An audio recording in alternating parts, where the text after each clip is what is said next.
Virginia, we won this thing! Hi, I'm Melanie Mason. I am a national political reporter with the LA Times based in Los Angeles, and we're breaking down what happened Tuesday night with the elections across the country, but particularly the governor's race in Virginia. So here are my 4 takeaways from the Virginia governor's elections.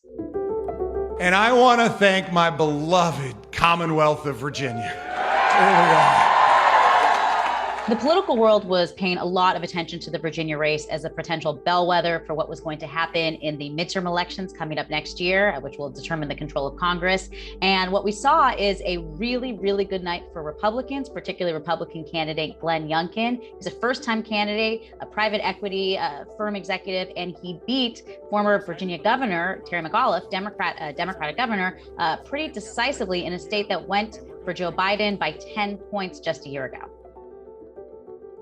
So the real question for Republican Glenn Youngkin as he was running this race was, who was he going to appeal to? Was he going to appeal to the real hardcore Republican base, or was he going to try and pick off some of the suburban voters who had gone over to the Democratic side pretty decisively in 2018? And the answer was both. He managed to walk this very fine line of appealing to voters on issues such as the economy and education, seemingly local voters that tapped into national themes.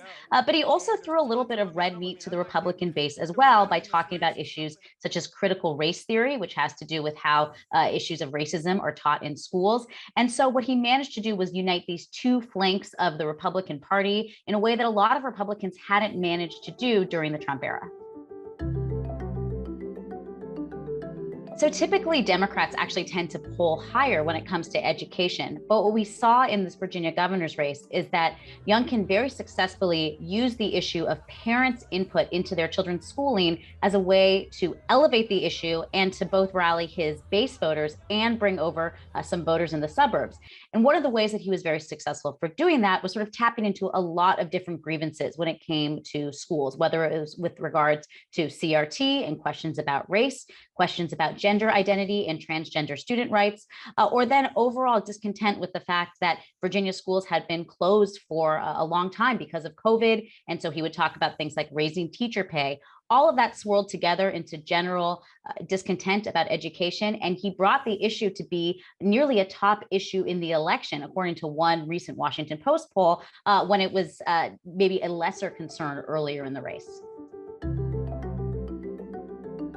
So none of these races take place in a vacuum. And I think it's important to note that the national dynamics were really tilting against Democrats. In particular, President Biden is seeing some of the lowest approval ratings that we've seen in his presidency. We have rising prices that are leading to inflation concerns. We have lingering unhappiness over the fact that the pandemic is still enduring. And so if you're a Democrat like Terry McAuliffe, you have some difficulty running on the Democratic brand. Not helping matters was the fact that Biden's agenda still seems to be stalled in Congress. That gave McAuliffe very few things to run on, and instead he tried to link Youngkin to Trump as the best way to rally the vote. That didn't end up working to his advantage. I think a lot of people may be asking, why do we care so much about Virginia's governor's race? And partially it's because you have so many political reporters that happen to live next door in Washington, D.C., but it's also because Virginia has actually served as a pretty good crystal ball for how the elections next year in the midterms will go. So for example, in 1993, we saw Republican George Allen have a pretty surprising victory in that gubernatorial race. And next year, you saw the Republican Revolution led by Newt Gingrich taking over the House. And now let's fast forward to 2017, when Democrat Ralph Northam ended up with a strong victory, and that presaged what was the Democratic wave of 2018. So there is a history here of Virginia pointing the direction in which the midterms are going to go, which is why all of us played such close attention. Together, we will change the trajectory of this Commonwealth. Tuesday's elections mattered because it gave both Democrats and Republicans a chance to try out their campaign strategies for 2022. And we saw a pretty successful one for Republicans as they try and pick up both culture war issues and talking about the economy to appeal to voters.